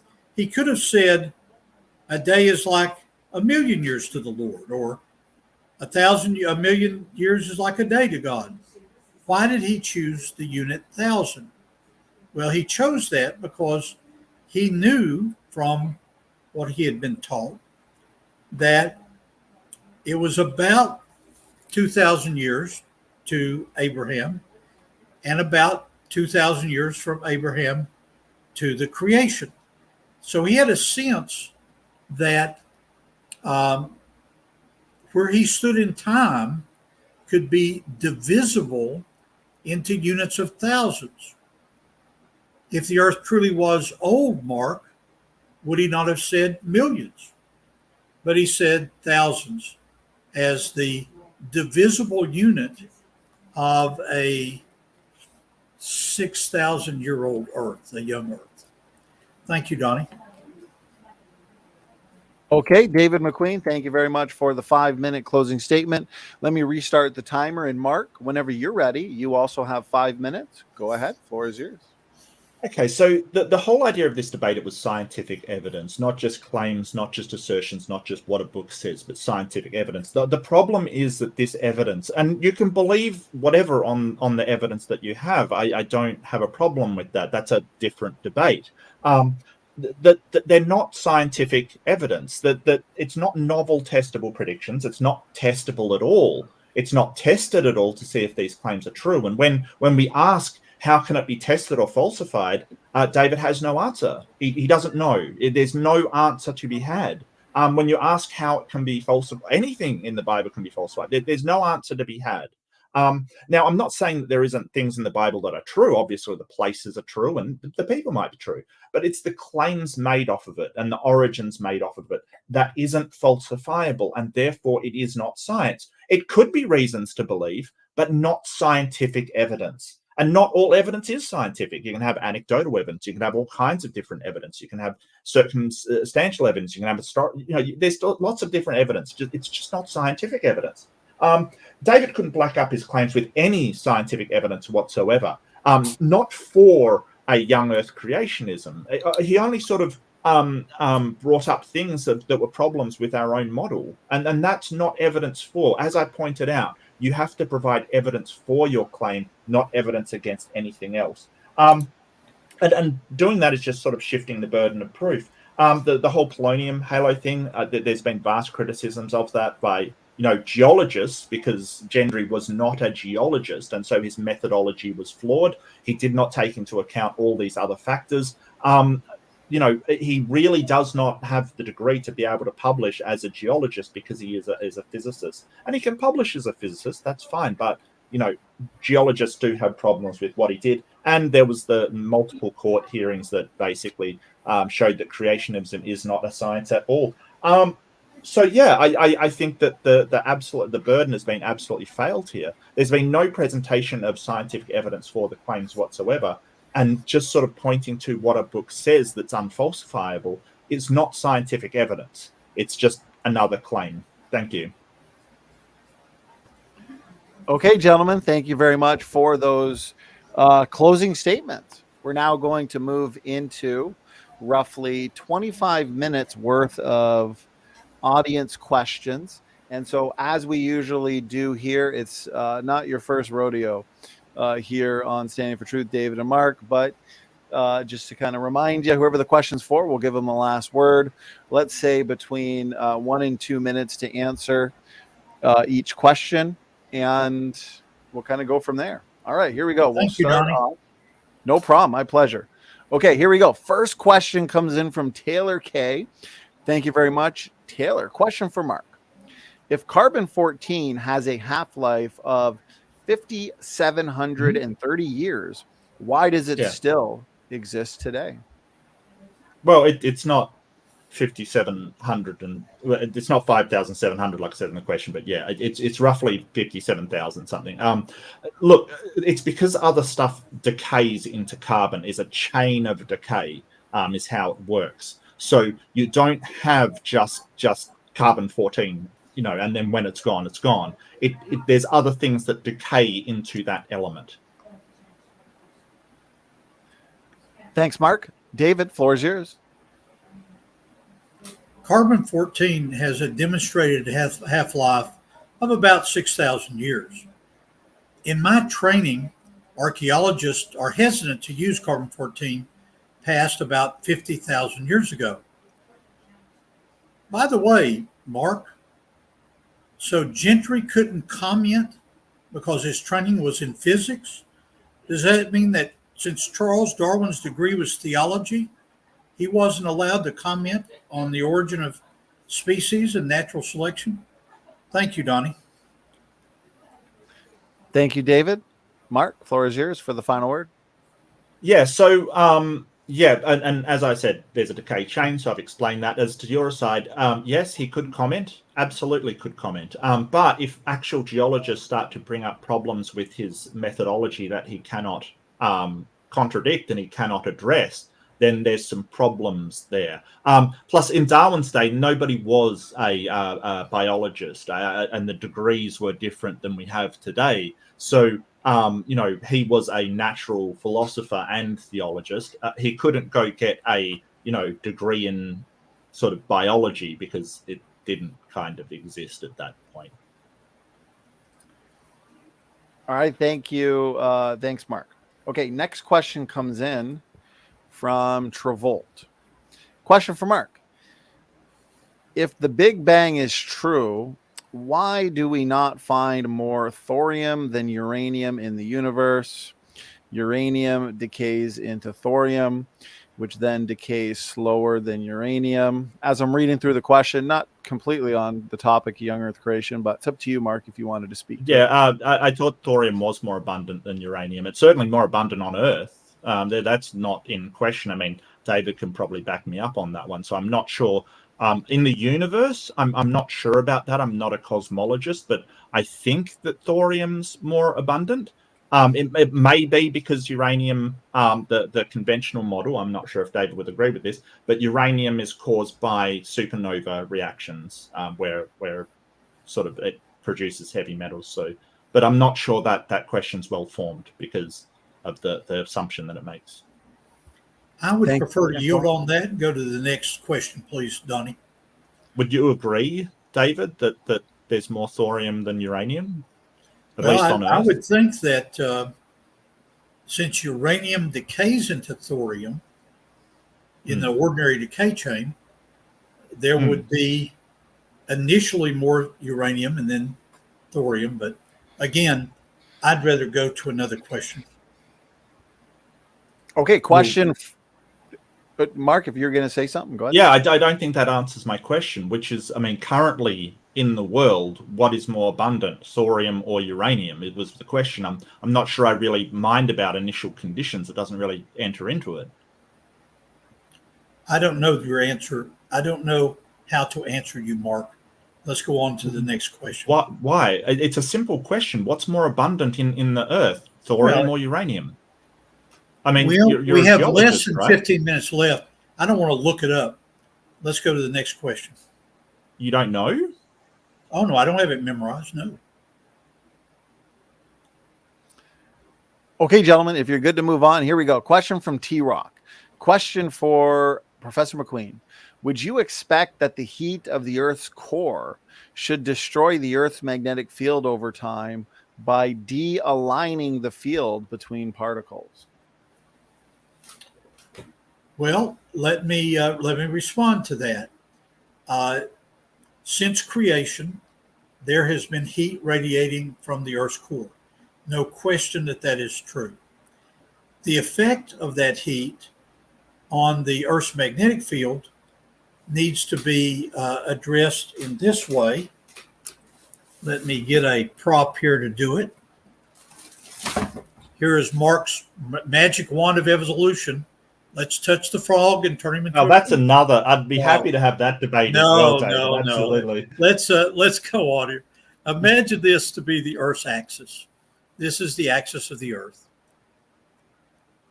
It has been demonstrated that there is a magnetic field that rotates around the Earth according to the right-hand rule. I have taught high school and college physics, and the right-hand rule says that if there's an electric current going equatorially, it will create a magnetic field perpendicular to it. And so the rotation, I'm sorry, let me gather my thoughts here. Would you expect that the heat would destroy the Earth's magnetic field over time by de-aligning the field between particles? I think that this chart by Tom Barnes, I finally found it here. The magnetic moment is measured in ampere meters times 10 to the 22nd. And so it's gone from 8.6 to 7.8 from 1835 till now. This, I think, is objective scientific evidence of a decay of the Earth's magnetic field. And if you view the half-life of that decay as 1,400 years,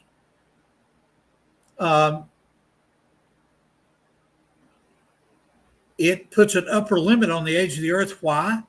Because if you keep going back in stronger and stronger fields, it would melt the Earth. Thank you, Donnie. Thank you, David. Mark, floor is yours.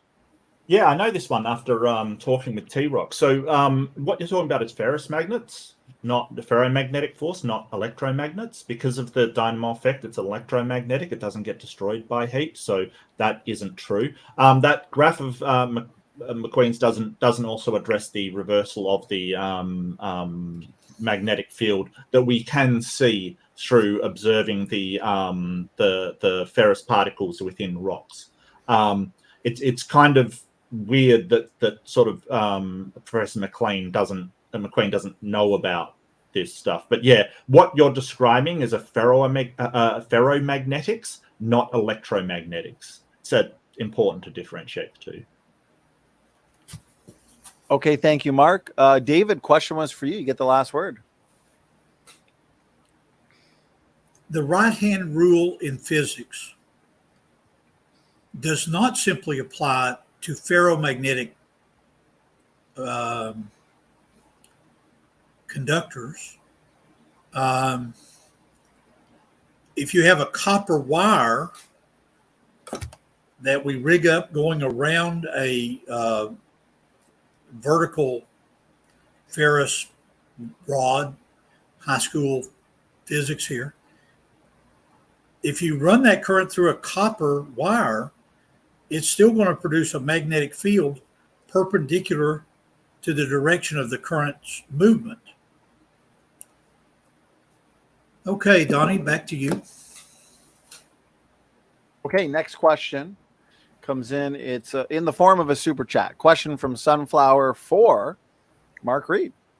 And so Sunflower says, or asks, we'll see here, your Blarney stone may not fit the criteria of the Christian God, but it fits criteria of a generic God.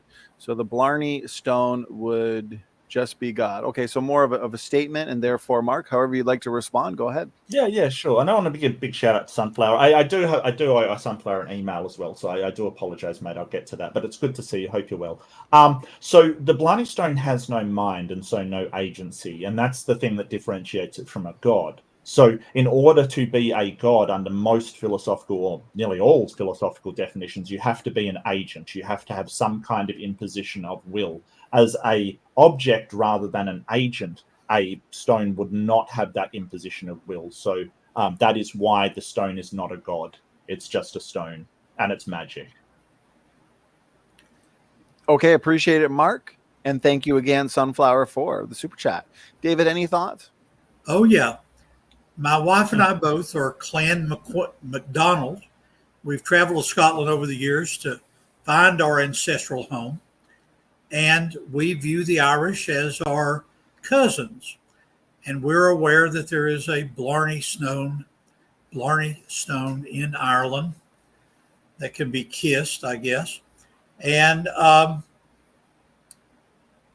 very idea that you would use this rock as a example, of course, the rock is not. It's not the creator. It's not human. It's not sentient. It's not omniscient. And so, as a true Scot of Clan MacDonald, I just have to say that. All right, appreciate it, David. Mark, question was for you. You can have the last word. Yeah, I as you probably guessed from my last name, I'm part Scottish as well. That's where my family came to Australia. Oh, very from. good. So, very yeah, good. Clan Reid. It just means red, basically. So presumably my ancestors had red hair at some point. That's interesting. But yeah, no, I get what you're saying, and I'm not referring to the literal. All it is a device, and I'm not trying to make fun of anybody. I'm not trying to sort of mock anybody by it. It's just to point out that when you're talking about dichotomies in logic, all that needs to happen to prove a dichotomy false is just point out some other alternative. That's all. And so that is just another alternative. I don't believe it is the cause of the universe. I don't believe in it at all. But it's just to demonstrate how we think logically about these things, how we say, well, what's a true dichotomy where you have no option but to accept the other thing if one is proven wrong. Like, it's the same as having two people in a room, one of them must have committed the crime. And, having multiple people in the room and saying, well, because you didn't commit the crime, it must have been this other guy. If there's another option, that can't deductively be the case. And that's all it is to do. It's just to point out that sort of, that school of thought about dichotomies. Mark, you're a more righteous man than I am. I freely make fun of the Irish. Let's go on. All right, David, Mark, appreciate it. Okay, here we go. Creationist crybaby question for David. And so the question is, the North American mid-continent outcrops exhibit at least 55 cycles of marine inundation and withdrawal. In brackets, marine ecologies interleaved with terrestrial ecologies. Please explain. Okay. Let's see what prop here I can use for this. If you go to the North American mid-continent, if you went to school at University of Michigan, we can drop down almost by the longitude to the mid part of Louisiana. If you go up there, it is certainly true that there are multiple outcrops in mid-continent. He says 55 cycles. I'll go ahead and give him that. Marine inundation and withdrawal. Marine ecologies interleave with terrestrial ecologies.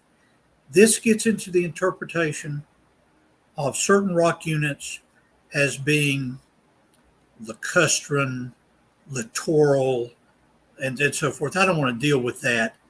But I will say that the flood model that has vast amounts of water moving in cycles over the whole world is adequate to explain, and I'll even give him the 55 cycles of marine inundation over a 1 year period. Thank you, Crybaby. Okay, thank you, David. Mark, any thoughts? Yeah, there's a number of these sort of problems with young Earth creationism sort of outlined. There's problems with the tuff, which is basically a volcanic ash that only becomes tough if it's not inundated. So the sort of catastrophism fails when it comes to tuff because it can't be wet or else it forms into a shale. And there's sort of the slow crystallization of limestone. There's the growth of salt domes. There's tons of evidence against old Earth creationism. But at the moment, I'm not sort of in a I don't have to demonstrate. There's tons of evidence against young Earth creationism, but I don't have to demonstrate young Earth creationism is false in this one. Really, I'm just addressing David's sort of points on old Earth creationism. Yeah. Okay, thank you, Mark. David, you can have the last word. Question was for you. Well, let me try to give Mark a hard pill to swallow here. So this is a pretty big pill. Maybe a suppository. Are you saying, Mark, that there is no evidence worldwide of the catastrophic deposition of any sedimentary unit? Do you mind if I answer that? Yeah, go ahead, Mark. Yeah. We see a lot of catastrophism, like, for instance, the Missoula floodplains, where it creates very, very distinct geological features, like the sort of boulders being rolled and all of this kind of stuff. We don't see that worldwide. That's the problem. I noticed, Mark and Donny, that we're down to our last minute of the 2 hours. And I'd like to spend my time thanking Mark truly. Well, David, let me jump in. I am looking at the timer. We hit about the 17-minute mark, and so we still do have enough time to get through these last few questions. Oh, okay. I misunderstood the time. I apologize. Well, I'll take the thanks anyway, and thank you, David. I'll thank you in return, but I'll take it if you're willing to offer it up ahead of time, sure. But yeah, it's been great to talk to you. Absolutely. Yeah. Well, I'm sorry, Donny. I misread my timer. Go ahead. Oh, no, that's okay. You guys have both been very cordial, very professional. It's been a great exchange. And so a thank you ahead of time is not an issue. That's for sure. So you're both very polite. I appreciate it. Okay, next question comes in from Andrew Cumming. And I will say to the audience, thank you for all the feedback, the engagement, and questions. Lots of on-topic questions tonight. So Andrew Cumming has a question for David. Since you hold to the YEC view, how do you explain seasonal varves? In brackets, he puts some spanning thousands to millions of years in a young Earth? Question mark. Okay, Andrew, I appreciate that. Mark lives in Western Australia, on the other end of the continent, which is thousands of miles away. My colleagues, I should say, plural, that are in orbit around John Mackay have done a number of very interesting sand model experiments, which indicate that what would be interpreted as seasonal varves, very fine layers in these experiments that John Mackay and others have done, are not seasonal at all, but rather can be explained within a young Earth view. Now, let me slightly switch gears here to something that I have studied in some detail, and those are the varves in ice cores from especially Greenland.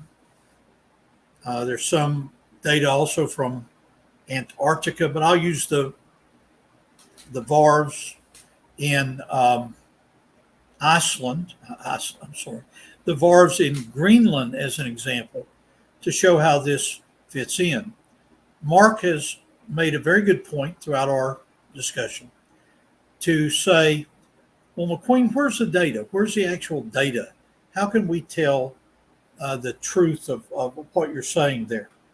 Well, if we were to find a 1955 Chevy in a Hawaii lava flow, buried in it, we would know that that lava flow had to have occurred after the manufacture of that car. So it was after 1955.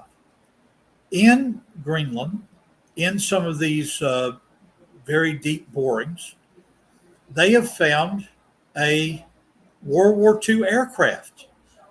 And yet they count the VARs as they go down. And to use this argument here from Andrew, you would assume that the World War II occurred 100,000 years ago. My dad fought in World War II. I know what he was doing 79 years ago.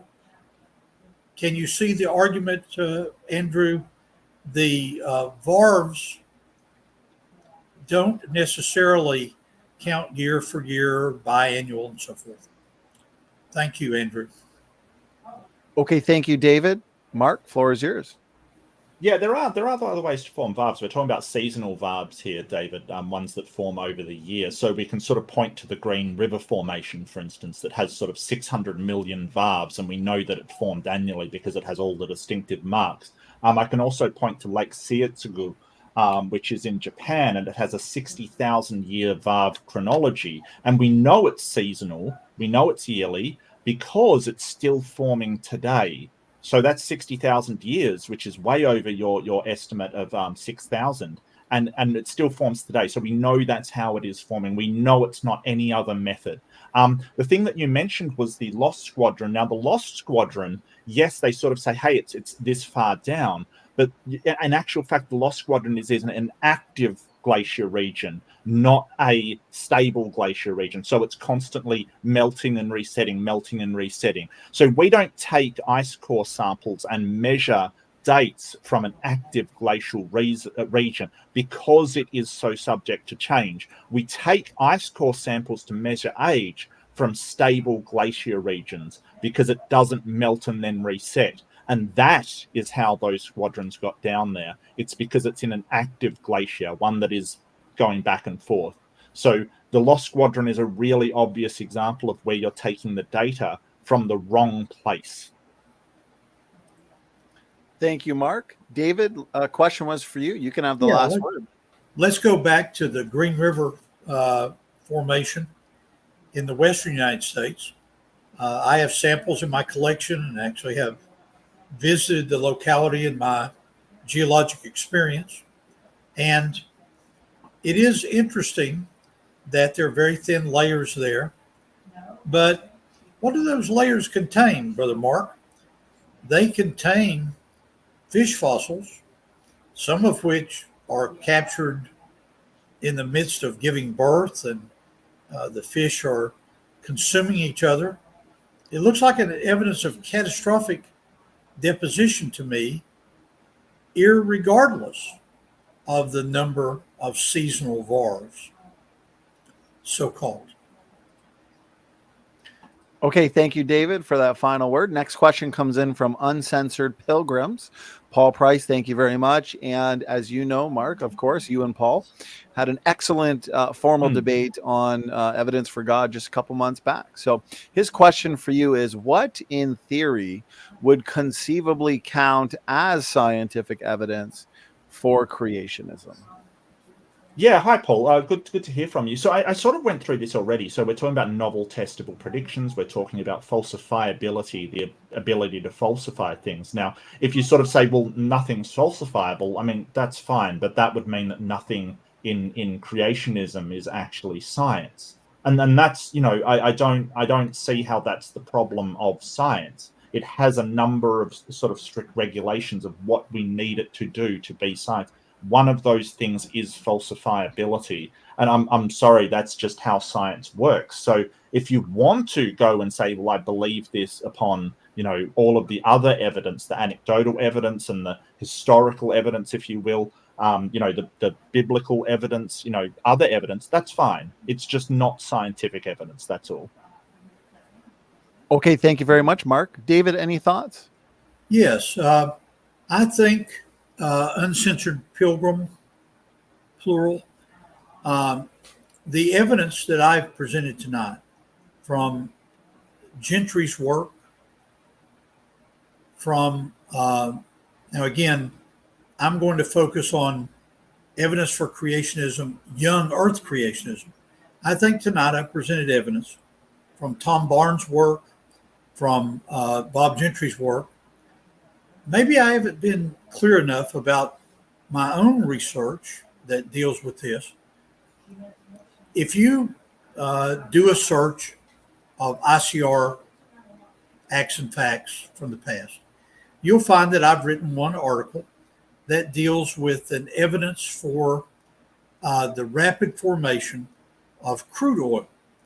And the evidence is based around a compound called a porphyrin, which is found in hemoglobin and chlorophyll. But it's also found in crude oil replaced by vanadium and nickel. I think that provides a geologic evidence for a young Earth, because these compounds simply break down as quick as whole blood does if you leave it after you donate it, just laying out on the counter. Thank you, Donny. Okay, thank you, David. Mark, you get the last word. So the ICR, I mean, it's not a falsifiable thing either. They aren't sort of acknowledged in any scientific community as doing, a scientific foundation. I know that they do like to present themselves as such, but they're not acknowledged to be scientific anywhere in the world. It's sort of, and I want to point out that David was taught by people who did use the scientific method, and sort of, he's not sort of arguing of what the scientific methods are, and he hasn't once said, hey, science doesn't have to be falsified. I think we both sort of agree that is the case. That is true. I just don't know how you would falsify some of the claims, and that's not me trying to be mean or anything. I just don't know how you would falsify the claims made. Okay, thank you, Mark. And we're coming down to our last two questions, and then we're going to wrap it up. So David and Mark, you're both doing a great job during this audience Q&A period. I appreciate it. Great timing as well on each question. So George Bond, question for Mark. George says, a new paper, I guess this is the title of it, The Cosmological Constant, has been described as the worst prediction in the history of physics. Okay, so probably not the title of the paper. It's proposed the red shift is an illusion. What now for billions of years? And any thoughts on that, Mark? Yeah, I don't think that the red shift is being described as an illusion at all. I think perhaps it is not, like, we don't have as accurate a handle on it as we thought we did. But that's what science does when it sort of it sort of finds something that is wrong about our models. We update them and we say, hey, what is the reason for this? That's why scientists get excited when they say, hey, we've got something wrong. We can find out what it is. The whole idea, because science has gotten something wrong, then we should throw out science and just go with the Bible. I think that's the mistake that I'm trying to point out tonight, that you need to get your own evidence for your own start of the universe, George. Not just say, hey, there's problems with your model, but get your own and explain how it works and suggest how it can be falsified. If you can't do that, I'm sorry, you're just not doing science. Okay, thank you, Mark. Any thoughts on that, David? First, I'll say hello to my longtime friend, George, and then comment about this whole issue of red shift, blue shift, and the implications about the cosmological constant. My colleague in creation science, Russ Humphreys, has spent 40 years pondering this issue of what might be the worst prediction in the history of physics. And Russ Humphreys has pointed out that if you look at the actual data for the starlight problem in physics, for example,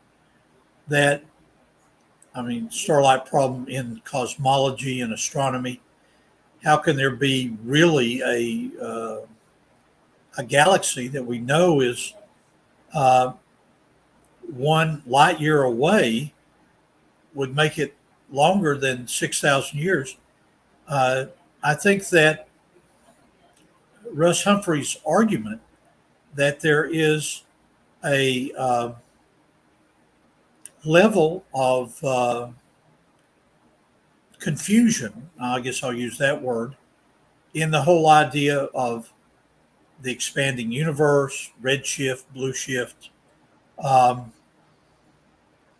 The secular astronomers, since they're seeking truth, and I believe the truth is found in young Earth, I'm not at all surprised that they would view the redshift as an illusion. Thank you very much for the response, David. Mark, you get the last word. Question was for you. Yeah, so Russ Humphreys, I've ran into this sort of claim before.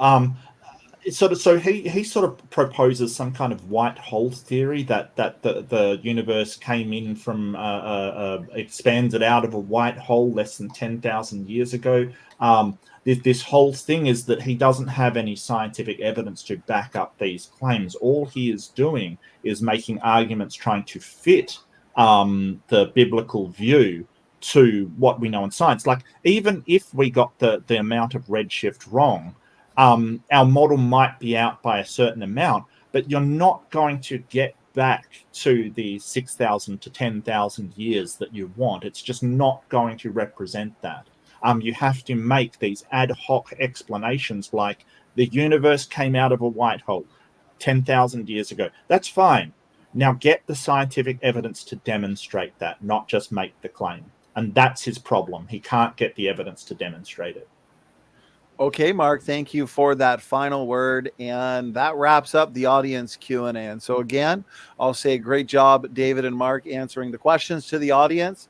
Tons of fantastic questions. I appreciate the engagement. And so great debate, David and Mark. Let's get some final words, final thoughts. David, yeah, sure, let me comment to Mark. I'd like to make a gift to you of the book I've written about.